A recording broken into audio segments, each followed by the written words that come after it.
Muchas gracias una vez más por la invitación, por reunirnos de esta manera que el Señor ha permitido y por esta circunstancia nosotros le damos gracias que nos permita poder juntarnos al calor de la palabra de Dios. Bien, vamos a leer entonces en Efesios capítulo 6, versículo 10. Vamos a comenzar la lectura. Hemos llegado ya casi a lo que es la parte final de la exhortación que el apóstol Pablo hace a los efesios, donde una de las cosas que destaca grandemente aquí es no solamente la preocupación del apóstol Pablo en traernos las cosas de Dios, las cosas espirituales a nuestro alcance, sino que también mostrar de alguna manera la preocupación de Dios y la generosidad de Dios. Fíjese que Dios no deja nada al azar. Deja cubierto completamente al creyente en su totalidad, con el fin de que el creyente pueda vivir esa vida victoriosa que tenemos en Cristo. Somos más que vencedores en Cristo Jesús. Y el apóstol Pablo lo va a dejar sumamente claro a través de este libro en sus 6 capítulos, donde va a mostrar la grandeza de Dios para con cada uno de los creyentes, con aquellos que han depositado la confianza en Dios. Dios se compromete con ellos. Así que podemos decir que de entrada nomás queremos decir, querido amigo, si usted no es creyente, si usted recibe a Cristo por la fe, no solamente usted está depositando la confianza en Dios a través de Cristo el Salvador, sino que también Dios se va a comprometer con usted. Y cuando Dios toma un compromiso, no es como nosotros que a veces nos olvidamos, lo rompemos o a veces no lo cumplimos. Dios sí lo cumple y lo cumple a la perfección. Por lo tanto, este libro nos va a enseñar de que Dios se compromete con cada uno de nosotros. Entonces, queridos hermanos, no estamos solos en este mundo, no estamos desprovistos en este mundo, sino que tenemos todo lo necesario, ya expresado en el apóstol Pablo desde el comienzo del capítulo 1, con toda bendición espiritual. Por lo tanto, tenemos todos los recursos divinos a nuestro alcance. Es cosa que lo creamos y lo usemos. Entonces, vamos a leer en capítulo 6, versículo 10. Dice así la palabra de Dios. Por lo demás, hermanos míos, fortaleceos en el Señor y en el poder de su fuerza. Vestíos de toda la armadura de Dios para que podáis estar firmes contra las acechanzas del diablo. Porque no tenemos lucha contra sangre y carne, sino contra principados, contra potestades, contra los gobernadores de las tinieblas de este siglo, contra huestes espirituales de maldad en las regiones celestes. Por tanto, tomad toda la armadura de Dios para que podáis resistir en el día malo y habiendo acabado todo, estar firmes. Estad pues firmes, ceñidos vuestros lomos con la verdad y vestidos con la coraza de justicia y calzados los pies con el apresto del evangelio de la paz. Y sobre todo, tomad el escudo de la fe, con que podáis apagar todos los dardos de fuego del maligno. Y tomad el yelmo de la salvación y la espada del Espíritu, que es la palabra de Dios, orando en todo tiempo, con toda oración y súplica en el Espíritu, y velando en ello con toda perseverancia y súplica por todos los santos y por mí, a fin de que al abrir mi boca me sea dada palabra para dar a conocer con denuedo el misterio del Evangelio, por el cual soy embajador en cadenas, que con denuedo hable de él como debo hablar, para que también vosotros sepáis mis asuntos, y lo que hago, todo os lo hará saber Tíquico, hermano amado y fiel ministro en el Señor, el cual envié a vosotros para esto mismo, para que sepáis lo tocante a nosotros y que consuele vuestros corazones. Paz sea a los hermanos y amor con fe de Dios Padre y del Señor Jesucristo. La gracia sea con todos los que aman a nuestro Señor Jesucristo con amor inalterable. Amén. Fíjese que a veces uno no considera los últimos versículos finales de los libros, de las epístolas, porque a veces uno los considera como trivial, pero aquí se describen términos que realmente en su comprensión nos habla magistralmente de lo invariable que es nuestro Dios. Y a través de toda esta epístola se ve un Dios soberano, inmutable, invariable, que está para ayudar a cada uno de nosotros. Entonces, quisiera, hermanos, que pudiéramos a lo menos irnos con esta idea en el día de hoy. Tenemos un Dios a nuestro favor.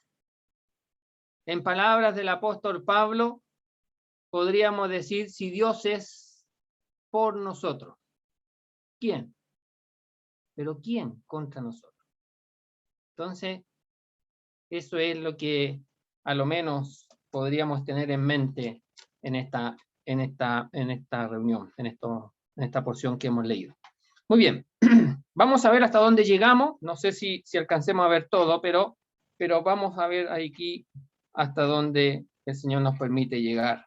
Fíjese que en esta sección, segunda sección diríamos nosotros, y quedaría la tercera sección, que es ya la parte final, los saludos, los propósitos que tiene el apóstol Pablo, que dar a conocer, quien envía la carta, etc. Pero aquí en esta segunda sección, el apóstol Pablo va a hablar de los recursos que el creyente tiene a su disposición y que debe echar mano. Fíjese que en la primera sección, donde es la continuación del capítulo 5, donde ha hablado de la influencia del Espíritu Santo y de que los hijos tienen que sujetarse a los padres y los padres también tienen que velar por los hijos, los esclavos a los amos y los amos tienen que velar por los esclavos, todo eso en un ambiente de armonía del Espíritu de Dios obrando en la vida de cada una de las personas según en el ambiente en el que le ha tocado vivir. Pero ahora nos va a trasladar a todos, a todos, a los esposas, a los esposos, a los hijos, a los padres, a los esclavos, a los amos, a todos los va a trasladar a un terreno. Y ese terreno es un terreno de lucha, de combate. En el fondo nos va a decir que el creyente, que la vida cristiana es un combate, es una lucha. Tenemos enemigos. Entonces lo primero que tenemos que saber, hermano, es que tenemos enemigos nosotros. Pero el apóstol Pablo nos va a decir quiénes son nuestros enemigos, porque a veces hay personas, a veces aquí en Santiago, cuando se junta este asunto de las revueltas, de las concentraciones y todo, y la gente que está ahí anda viendo enemigos por todas partes. Pero aquí el apóstol Pablo nos va a decir, no todos son enemigos. Hay un grupo selecto, que esos sí que son enemigos. Y de esos hay que estar preparados, dice el apóstol Pablo. Entonces nos va a ayudar en esa comprensión. Lo otro que nos va a decir es que en esta lucha no podemos estar desprovistos, no podemos estar faltos de vestimenta. Y nos va a hablar de una vestimenta, nos va a hablar de la armadura de Dios. Pero antes de todo eso, nos va a decir que el creyente tiene que buscar recursos espirituales, tiene que ser fortalecido, tiene que aprovechar el poder de Dios. Y ese creyente, con el poder de Dios, se pone encima la armadura de Dios y eso le va a servir. Recién ahí va a estar preparado para ir al combate. Imagínese usted un creyente o una persona que no tenga ciertos músculos, cierta fuerza, cierta capacidad, y se pone una armadura. Y la armadura le es muy pesada. Y la armadura le pesa tanto que se cuesta mover. Bueno, no va a servir mucho esa armadura. Es como cuando Saúl le pasó sus ropas a David para que fuera a luchar contra Goliat. Y David dijo, no, mire, esto no me calza, no va conmigo. Y él fue con la armadura de Dios, con la confianza en Dios. No se puso la armadura de otro. Dios tenía una propia armadura para él, no física, espiritual. Y con esa armadura él fue a luchar contra Goliat. Entonces también Dios tiene una armadura para nosotros, hermanos. Una armadura a la medida de cada uno de nosotros. Pero lo que él va a decir aquí, comenzando ya desde el versículo 10, es: por lo demás, hermanos míos, fortaleceos en el Señor y en el poder de su fuerza. Fíjese que esta expresión, por lo demás, él quiere decir que ya está llegando nosotros diríamos, se está acercando a una conclusión, a la parte final. Y entonces lo que quiere decir esto es que ya viendo lo anterior, estamos entrando aquí a la recta final. Y en la recta final, el apóstol Pablo nos quiere llevar a que busquemos el poder espiritual para nuestra vida, el poder de Dios, recursos espirituales.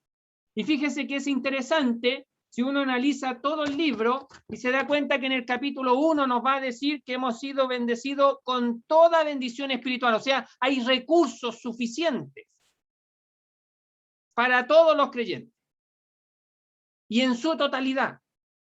Y al final nos va a decir otra vez, ahí están los recursos, hermano. Recordemos que hay recursos suficientes y en su totalidad y para todos. Y nos va a volver a decir, en otras palabras, que eso está ahí disponible. Entonces, llegando ya a esta parte final, quiere dejar con nosotros que tenemos que estar preparados, que tenemos que buscar la ayuda divina, recursos espirituales. Entonces, la vida cristiana consiste en apropiarse de esos recursos espirituales, hermano. La vida cristiana, y voy a ser majadero o tajante en esto, porque a veces me da la idea que no se comprende bien. Mire, la vida cristiana es mucho más que ir a las reuniones. Es eso, pero es mucho más que eso. La vida cristiana es mucho más que leer la Biblia. Es eso, pero es mucho más. La vida cristiana es mucho más que hablar de Cristo. Es eso, pero es mucho más. La vida cristiana es el poder de Dios manifestado, mostrado en la vida de aquel que ha creído en Cristo, en la vida de aquel que va a las reuniones, en la vida de aquel que lee su Biblia, en la vida de aquel que ora a su Señor. Es el poder de Dios manifestado en esa vida. Eso es la vida cristiana. Es Cristo en mí. Es la manifestación de Cristo en mi vida. ¿Y cómo se va a manifestar? Por el poder de Dios. Por el poder de Dios. Eso es la vida cristiana. Eso es realmente la vida cristiana, hermano. Entonces tenemos que aspirar a eso nosotros. No nos podemos conformar solamente con leer nuestra Biblia, ir a las reuniones, orar, y todo eso es bueno, y hay que hacerlo todas las veces que sean necesarias. Pero la vida cristiana es mucho más que eso. Es la manifestación del poder de Dios en mi vida. Dios quiere creyentes, quiere hijos con poder que no es nuestro, con poder que es de Dios, dado a nosotros. Entonces dice, por lo demás, llegando ya a esta parte final, hermanos míos, Aunque algunos dicen que esa expresión no aparece, pero en realidad quiero enfatizar de que el apóstol Pablo se identifica con los creyentes. El apóstol Pablo se acerca a los creyentes con esa expresión, hermanos míos. Es decir, ustedes y yo somos de la misma familia, hemos nacido de la misma manera, tenemos el mismo Padre. Por lo tanto, tanto ustedes como nosotros tenemos los mismos recursos espirituales. Y por eso yo les invito, hermanos míos, a fortalecerse en el Señor, a recibir la fuerza, a ser robustecidos, a tener músculos espirituales, si lo pudiéramos expresar de esa manera, para que podamos entender lo que está diciendo. Aquí quiere hombres fortalecidos, hombres con músculos. Y está diciendo que debemos ser llenos de ese poder. ¿De cuál poder? De un poder que es en el Señor, que está en el Señor. Insisto, no es un poder nuestro, no está hablando de nuestra capacidad humana, no está hablando de cuánto nosotros podamos resistir o perseverar en las cosas de Dios, sino que está hablando de que hay un poder en el Señor Jesús. Hay un poder que proviene del señorío de Cristo. Y lo sorprendente es que aquí menciona al Señor, no menciona a Jesús, que habla de su humanidad, no menciona a Cristo, que habla de su divinidad, sino que menciona un poder que es del Señor. Y al decir que es del Señor, está hablando de la soberanía absoluta, de aquel que dijo, toda potestad, todo poder me es dado en el cielo y en la tierra. Por tanto, y entonces fíjese usted que el que manda ahí en Mateo capítulo 28 es uno que tiene todo el poder, pero poder no solamente aquí en la tierra, sino que todo poder en el cielo. Y por lo tanto nos está diciendo que nosotros tenemos que fortalecernos, tenemos que recibir ese poder de aquel que tiene toda autoridad en el cielo y en la tierra. No hay poder que sobrepase este poder que tiene el Señor. No hay ningún poder, ni siquiera el enemigo tiene poder para derrotar el poder del Señor. En una de las enseñanzas en el Evangelio en Lucas, si no me equivoco, habla del hombre fuerte que fue derrotado por el hombre más fuerte.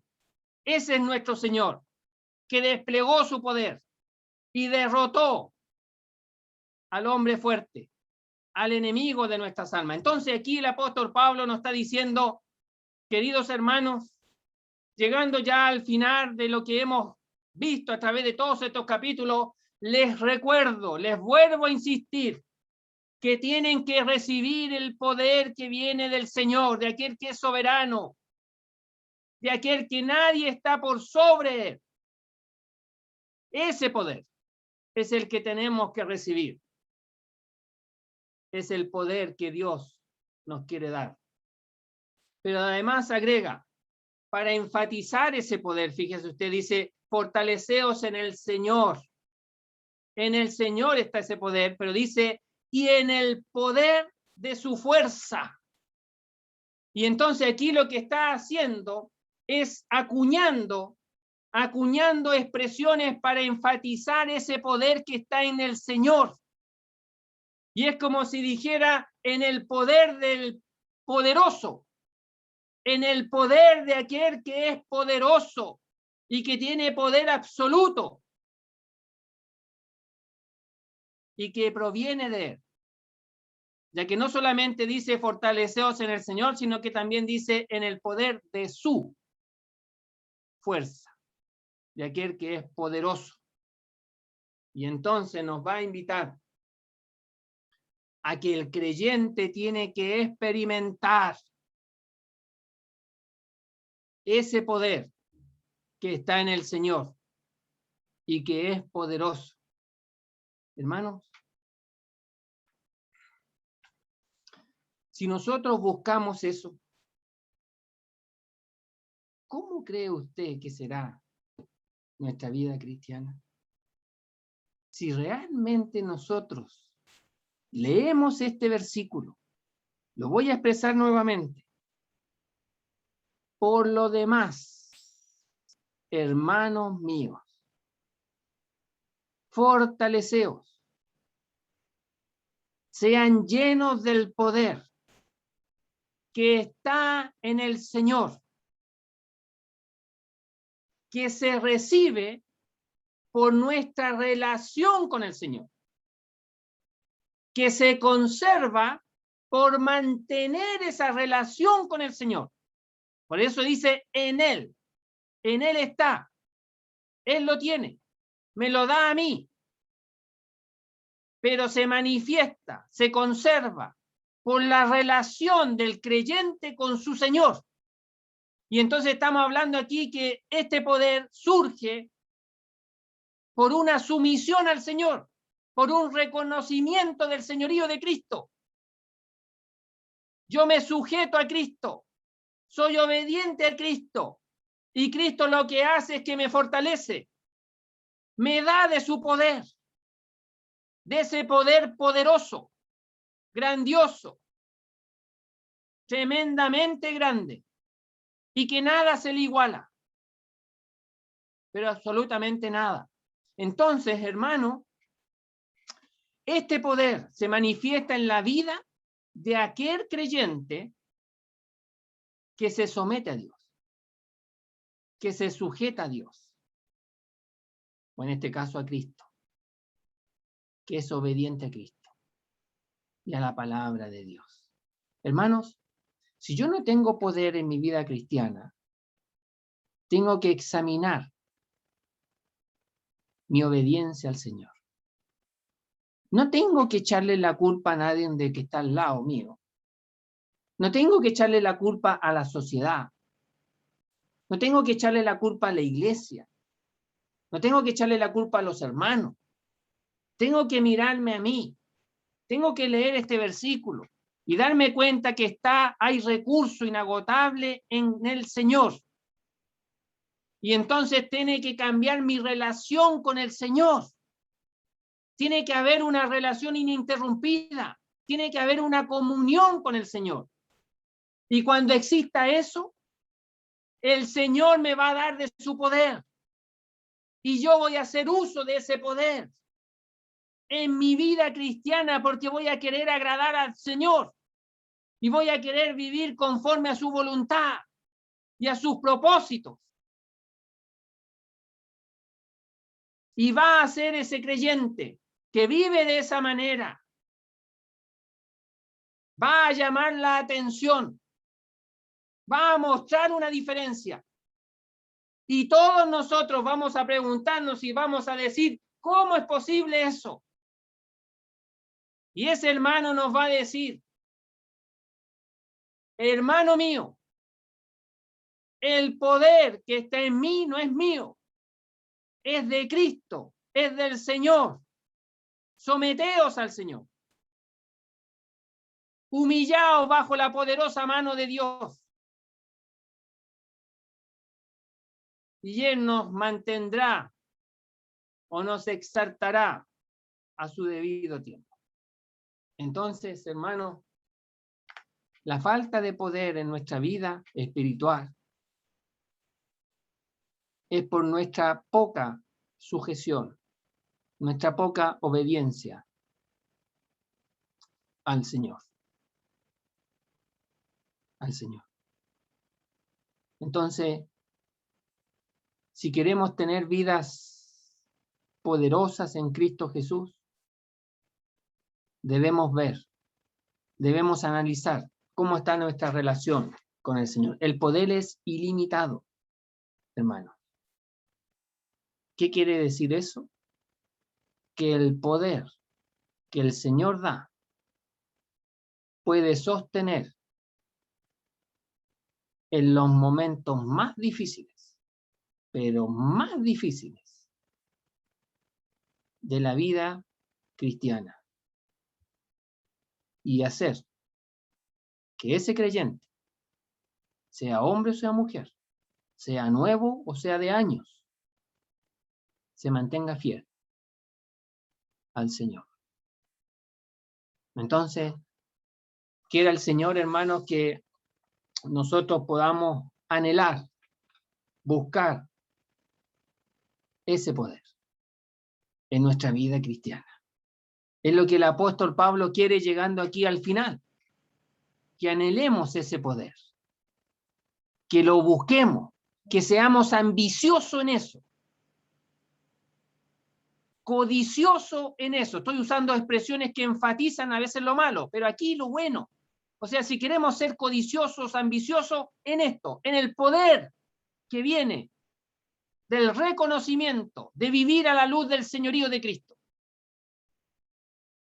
Que Cristo tenga el primer lugar en mi vida, la preeminencia. Cristo teniendo el primer lugar, se fortalece el hombre interior, el Espíritu Santo que mora en mí, transita por todas las vías de mi vida e influencia mi andar, influencia mi hablar, influencia mi manera de pensar y mi servicio, mi voluntad se rinde al Señor. Todo eso se logra con un creyente que aprecia y que busca el poder de Dios o el poder de Cristo. Entonces, a eso nos está invitando aquí el apóstol Pablo llegando ya al final. Fíjese que de todas estas expresiones él ha hablado ya. En el capítulo 2 nos va a decir que el poder, en realidad capítulo 1, al final del capítulo 1 nos va a decir que ese poder, y lo voy a leer para no equivocarme, hermano. Mire, voy a leer, escuche. Capítulo 1, versículo 19 o 18, dice, alumbrando los ojos de vuestro entendimiento para que sepáis cuál es la esperanza que Él os ha llamado y cuál es la riqueza de la gloria de su herencia de los santos. Y mire, versículo 19, y cuál la supereminente grandeza de su poder. Supereminente. O sea, eso es lo que quiere decir es que es una manifestación grandiosa. No hay nada que se le iguale. Súper, mega, grande. El poder. ¿Para quién? Para con nosotros. O sea, hay un poder que es para nosotros, que es para ti, hermano, que es para mí, hermano. Y para todos mis hermanas también hay un poder. No es exclusivo de los varones, no es exclusivo de los predicadores. Es de todos los creyentes. Dice, para nosotros, los que creemos, este poder se disfruta por la fe, porque se nos ha sido dado. Se nos ha sido dado, hermano. A veces pedimos, Señor, dame poder, pero es que no nos damos cuenta que nos fue dado.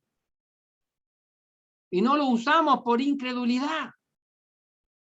Pero es para con nosotros los que creemos. Según la operación o el poder del poder, dice otra vez, de su fuerza, y acuña expresiones para enfatizar un poder vigoroso, vigente. ¿Cómo es ese poder? La cual operó, y aquí me va a hablar de ese poder, la cual operó en Cristo. ¿De qué manera? Resucitándole de los muertos y sentándole a su diestra en los lugares celestiales.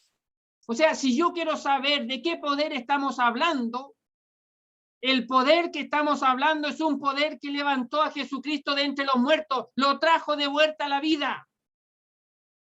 No hay poder más grande que levantar a Jesucristo de entre los muertos, pero no solamente lo trajo a la vida y lo colocó en el mismo lugar donde nosotros le conocemos, en este mundo, sino que más bien dice, y le levantó a su diestra en los lugares celestiales, o sea, lo llevó, lo subió al lugar más alto, no solamente lo trajo de vuelta a la vida y lo colocó al nivel donde nosotros le conocemos aquí en la tierra, sino que lo tomó y se lo llevó al lugar más alto que hay en el cielo, los lugares celestiales, en la presencia de Dios, sentado a la diestra de Dios, Padre, en el lugar exclusivo de Dios.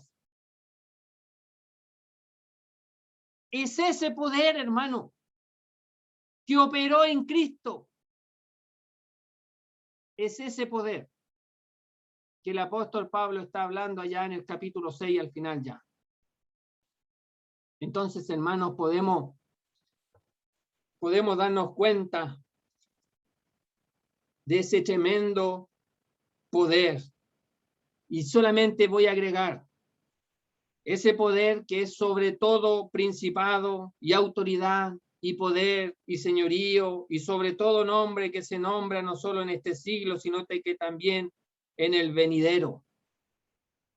No hay nada que se le iguale a ese poder que está en Cristo Jesús. Entonces, ese poder es que el apóstol Pablo dice, es para ti. Sí, es para ti. Es para ti. Y no depende, fíjese usted, no depende de la fidelidad a Dios. Lo que pasa es que si no es fiel, no va a disfrutar ese poder. El poder lo tiene, pero lo disfruta en la medida en que Jesucristo señoree su vida. En la medida en que usted mantenga esa relación de señorío con Cristo. Pero usted no tiene que ganarse ese poder. Ya lo tiene. Falta que sea vigorizado en su vida. Falta que, si lo pudiera expresar así, que se vitalice en su vida. Que se manifieste en su vida. Y eso ya depende de usted. Fíjese que aquí en este versículo tenemos la responsabilidad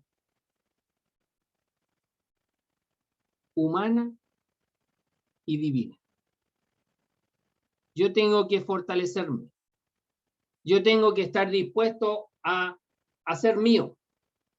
Yo tengo que anhelar y querer. Pero un poder que es del Señor.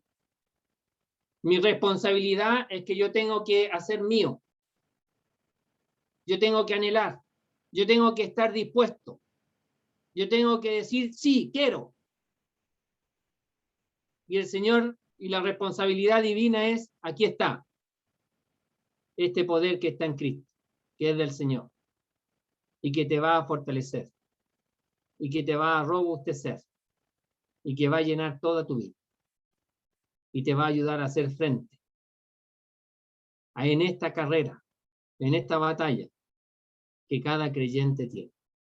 ¿Por qué sucumbimos en la vida cristiana? Por falta de poder. Si yo preguntara a todos los que estamos aquí, que son creyentes, y yo preguntara uno a uno, y me preguntara a mí mismo, ¿quiero defraudar al Señor? Todos diríamos, no, no quiero. No quiero defraudar al Señor. No quiero faltarle al Señor. Pero lo hago. ¿Y por qué lo hago? Por falta de poder. ¿Y por qué tengo falta de poder? Porque hay problemas en mi relación con el Señor. Entonces tengo que arreglar eso. Eso es lo que tengo que arreglar en mi vida. Una relación con el Señor. Es lo que el apóstol Pablo me está invitando. Bien, hemos ahondado harto en esto, pero creo que es necesario, hermanos, porque a veces no entendemos y a veces no comprendemos cómo es posible que algunos creyentes avancen más que otros si escuchamos las mismas verdades espirituales, asistimos a los mismos lugares, leímos la misma palabra de Dios. Podríamos decir, alguien podría decir, hasta le dedicamos el mismo tiempo. Entonces, ¿cuál es la diferencia? La relación individual que tiene cada uno con su Señor, con Cristo. Esa es la diferencia. Esa es la diferencia. Y ese es un arreglo, es un problema individual de cada uno de los creyentes que estamos aquí. Muy bien. Versículo 11. Dice, vestíos de toda la armadura de Dios, para que podáis estar firmes contra las acechanzas del enemigo.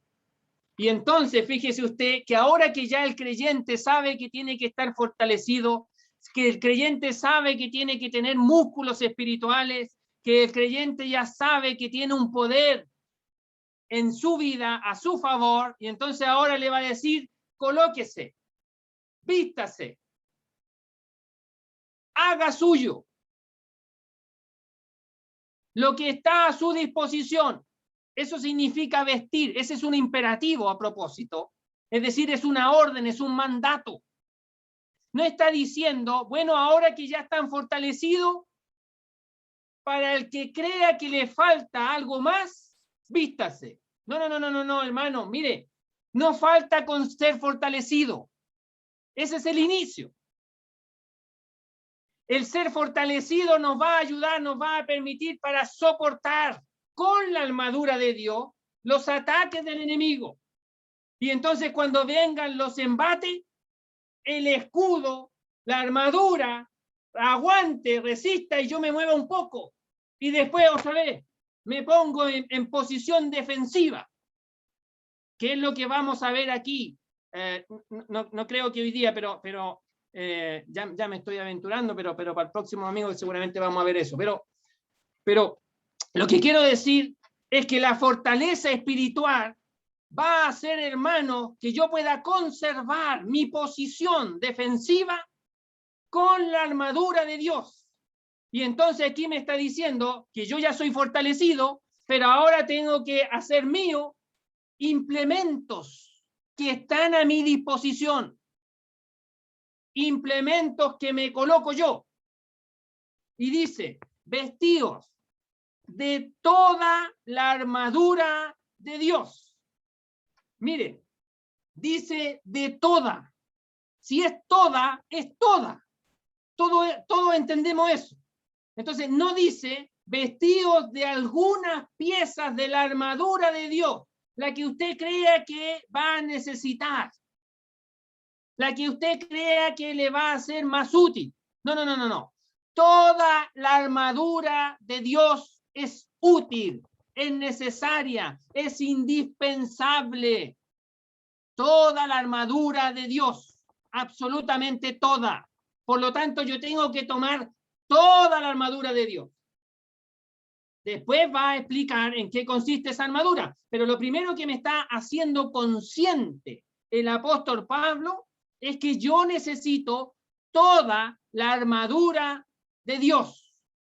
Toda. Y me va a decir que esta armadura, que es lo que yo necesito, me está diciendo lo que necesito, que es la armadura, que es aquella armadura completa. Se dice que esta armadura que sale aquí, la traducen o viene de la palabra que dice panoplia. Y dicen que esa armadura que se refiere aquí es la que usa el escuadrón de infantería.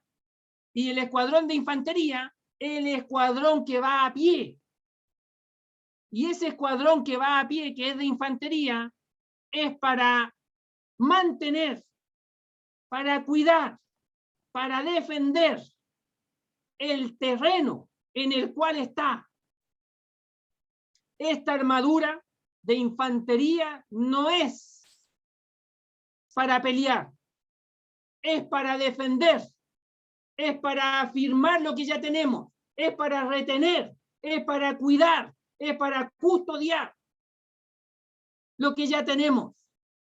Y entonces aquí nos está diciendo y nos va a hablar que tenemos que tomar toda esa armadura porque nos va a servir para cuidar, para mantener nuestra posición en Cristo defensivamente contra lo que viene después.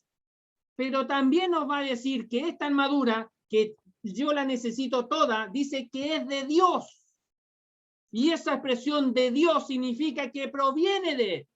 que Él me la da. Es un recurso divino, es un recurso espiritual, es un recurso que mi Dios me da. Y como Él me la da, y como Él me conoce, y voy a usar una expresión fácil de entender, como Él sabe mis medidas, me va a dar una armadura que me calce a la perfección. Mi armadura quizás no le quede buena a otro hermano que tiene otras proporciones, que tiene otras medidas.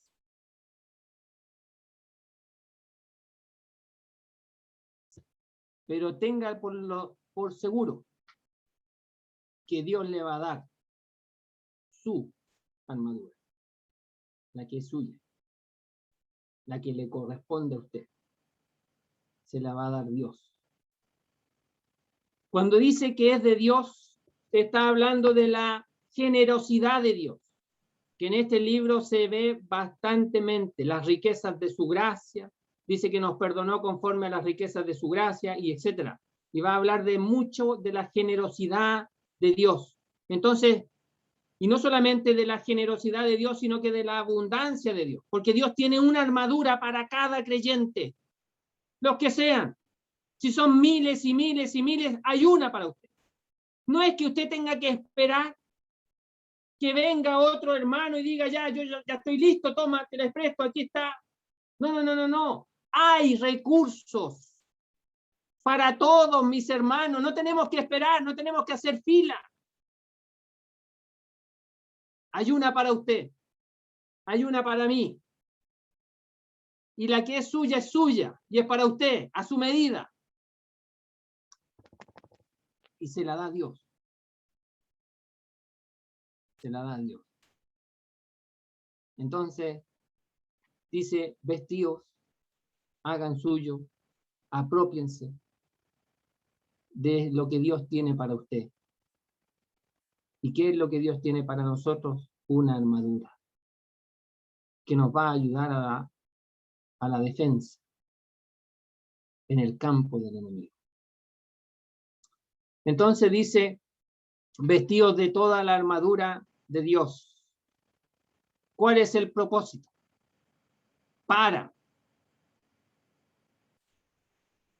Por esa razón, yo necesito tomar toda la armadura de Dios para que podamos. Esa expresión podéis o podáis habla de capacidad. Y entonces lo que está diciendo es que si yo tomo toda la armadura de Dios, voy a ser capaz de estar firme contra las acechanzas del diablo. Entonces fíjese usted que la capacidad de estar firme depende si yo tomo toda la armadura de Dios. Si no estoy firme es porque no tomé toda la armadura de Dios. Algo me falta.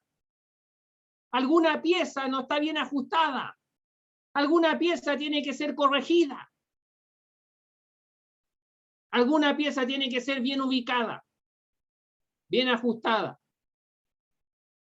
Y tendremos que hacer nuestras correcciones en nuestra vida, en unión con Cristo. Es como Juan capítulo 15. Unidos a la vid. Y el Padre, que es el labrador, el que va podando, va sacando lo que no es necesario. Y va modificando en nuestra vida lo que tenga que modificar, para que las piezas se ajusten y se pueda cumplir el propósito divino en nuestra vida. Y entonces, fíjese usted, es para que podáis estar de pie. Eso significa estar firme. Es que seamos sostenidos de pie. Dios quiere creyentes de pie, no caídos, de pie. Y estar de pie significa estar firmes. Dios quiere creyentes firmes. Dios quiere creyentes maduros. Dios quiere creyentes crecidos. Dios quiere creyentes que se puedan sostener en sus dos pies, puedan estar de pie. Y entonces nos va a invitar el apóstol Pablo a crecer, a madurar. Pero sigamos avanzando. Dice, para estar de pie contra. Y esa palabra contra es frente a frente, cara a cara. O sea que podamos estar de pie contra el enemigo nuestro, que es el diablo, y que hace sus acechanzas. Y entonces aquí nos está diciendo el apóstol Pablo que la armadura de Dios nos va a ser de utilidad para que podamos estar firmes, de pie, contra las acechanzas del diablo. El diablo hace acechanzas. ¿Qué es lo que significa esa palabra? Fíjese que eso habla, acechanza significa altimaña, significa astucia, significa métodos. Viene de una palabra que significa métodos o caminos. Y entonces lo que quiere decir aquí es que el diablo realiza, planifica sus métodos, coloca caminos paralelos para que el creyente se confunda y se extravíe y tome otro camino en la vida y que le sea difícil de devolver y se pierda y se extravíe de los propósitos de Dios o de los buenos propósitos de Dios o del gran camino de Dios. Y hace varias acechanzas, porque dice contra las, plural. Tiene varios caminos, varios métodos. Si no le funciona uno, va a mostrar otro. Y si ese otro no funciona, va a mostrar otro, el que sigue. Y así. Y no tiene ningún problema en mostrar 20 caminos. Hacer 100 métodos diferentes, unos del otro. Hasta que el creyente caiga. Pero Pablo dice, si nosotros tomamos toda la armadura de Dios, vamos a estar firmes. Vamos a estar de pie. Quisiera hablar, por estos minutos que me quedan, de las acechanzas, de los métodos del diablo. Voy a leer Génesis capítulo 3.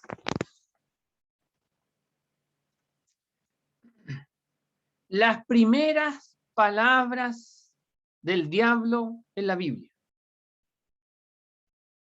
Aquí en esta tierra.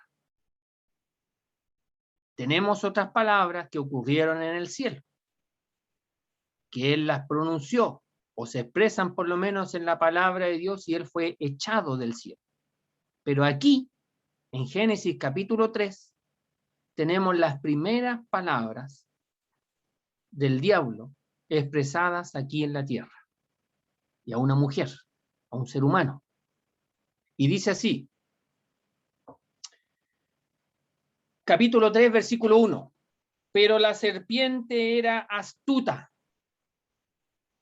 más que todos los animales del campo que Jehová Dios había hecho,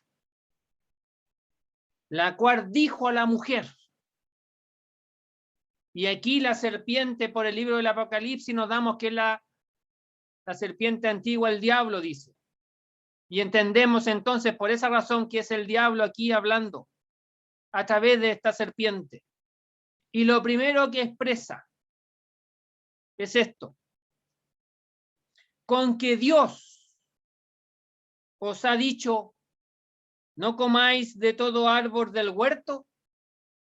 ¿Qué es lo que está haciendo el diablo aquí en este método? Lo que está haciendo es que está poniendo en duda la autoridad de Dios. Está desautorizando a Dios. Dios había dicho algo y la serpiente, con esta expresión, con que Dios os ha dicho que no comáis de todo árbol del huerto. y pone entrever una duda de la autoridad de Dios en la mujer, en Eva, quien le escuchó con atención y pensó para sí. En realidad, pareciera que el diablo tiene razón. Dios no puede ser tan autoritativo. ¿Cómo es posible que Dios haya creado al hombre y a la mujer y se presente un Dios tan autoritativo? ¿Acaso no somos libres? ¿Acaso no podemos decidir? ¿Acaso yo no puedo escoger? Y entonces, ¿por qué Dios se presenta tan autoritativo al decir que no se podía comer de los frutos de uno de esos árboles? Y entonces el diablo mina, destruye frente a la mujer la autoridad de Dios. Querido amigo, usted que no tiene a Cristo, usted que cree que Dios es autoritativo, déjeme decirle esto: Dios es el creador. Dios tiene toda autoridad de decir lo que Él estime conveniente, de poner las normas que Él estime conveniente. Él nos creó, Él nos hizo, Él nos formó. Yo tengo que reconocer la autoridad de Dios. Eso es lo que usted tiene que reconocer también, querido amigo. La autoridad de Dios. Enfrente la autoridad de Dios. Reconózcala. ¿Qué más lo que hizo? La mujer responde a la serpiente, le dice y conversa con ella, con él, con la serpiente. Versículo 4. Entonces la serpiente dijo a la mujer: ¿no morirás? ¿Y qué está haciendo aquí entonces el diablo? Está poniendo en duda ahora la palabra de Dios, lo que Dios ha dicho. Antes estaba cuestionando a la persona de Dios y ahora está cuestionando lo que Dios ha dicho. Y el diablo le está diciendo: ¿no morirás? No, claro que no. Por ningún motivo vas a morir.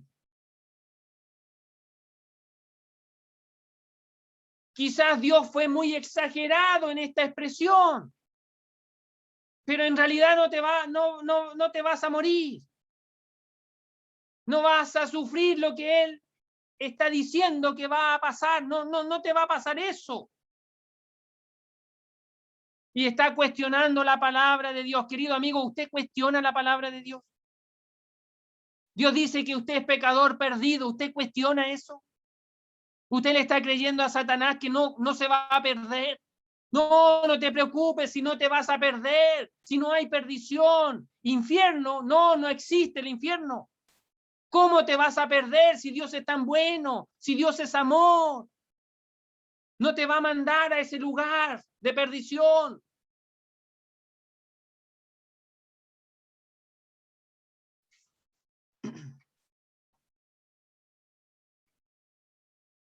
El diablo lleva a la mujer a cuestionar la palabra de Dios. ¿Está usted en esa posición? ¿Está cuestionando la palabra de Dios? Mire lo que hace. Versículo 5. Sino que, continúa hablando la serpiente, sabe Dios que el día que comáis de él, serán abiertos vuestros ojos y seréis como Dios, sabiendo el bien y el mal. Y aquí estaba cuestionando la misericordia de Dios. El diablo le estaba diciendo, tu Dios no es misericordioso, porque Él no quiere que tú seas como Dios. Él quiere que tú seas limitado. Él no quiere lo mejor para ti, lo que realmente te conviene a ti. Tu Dios no quiere eso. Entonces pareciera que tú tienes un Dios que es egoísta, que no manifiesta misericordia para ti. Y entonces está cuestionando la misericordia de Dios. ¿Has pensado tú así alguna vez, amigo? ¿Sabe lo que sucede al final? La mujer sucumbió. Versículo 6. Y vio la mujer que el árbol era bueno para comer y que era agradable a los ojos y árbol codiciable para alcanzar la sabiduría. Y tomó de su fruto y comió y dio también a su marido, el cual comió así como ella. Sucumbió a las acechanzas del diablo. Para nosotros los creyentes, tenemos que tomar toda la armadura de Dios, hermano.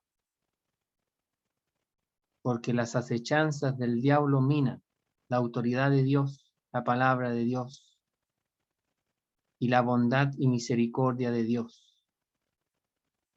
Y nos hacen los caminos que el diablo presenta, alejarnos de ese Dios que amamos. Y para ustedes, queridos amigos, el diablo les hace pecar y ustedes quieren pecar, porque la mujer dice que vio con sus ojos. El diablo solo habló, le dijo, y la mujer le creyó y lo hizo. Y usted le cree y lo hace y lo practica. Pero aún así, Dios sigue siendo misericordioso porque hizo un sacrificio y los vistió con pieles de animal sacrificado. Pero sí también los echó de ese lugar porque habían pecado. El pecado tiene consecuencias. Pero Dios quiere perdonar sus pecados con un sacrificio, ya no de un animal, sino que de Cristo Jesús, que vino al mundo y murió por usted en la cruz del Calvario para pagar todos sus pecados, y usted pueda ser vestido de Cristo. De Cristo estáis revestidos, dice el apóstol Pablo. De Cristo estáis revestidos. ¿Quiere usted ser vestido de Cristo? Asuma sus pecados delante de Dios y reciba a Cristo por la fe como su Salvador personal. Vamos a hablar. Nuestro Dios, nuestro Padre, queremos darte las gracias, nuestro Dios, por las advertencias de tu palabra. Porque tú nos comunicas todas las verdades para el bien de la humanidad. Y dentro de ese bien de la humanidad está tu pueblo, que también recibe estas verdades. Y queremos rogarte que tú nos ayudes a que estas verdades puedan ser una realidad en nuestra vida. Y podamos practicar y vivir conforme a esa realidad. Pero también hay amigos nuestros que están perdidos, pero tú no quieres la perdición de ellos, sino que quieres la salvación de ellos. Y les presentas a Cristo como el Salvador. Y Padre, queremos rogarte que tú a ellos también les ayudes, para que ellos puedan apreciar la muerte de Cristo en favor de ellos, la sepultura y la resurrección de Cristo, para dar vida eterna a aquellos que creen en Él. Inquieta a nuestros amigos por tu Espíritu. Hazles entender su necesidad y dale salvación por la fe. Te damos las gracias por todo en el nombre precioso del Señor Jesús. Amén.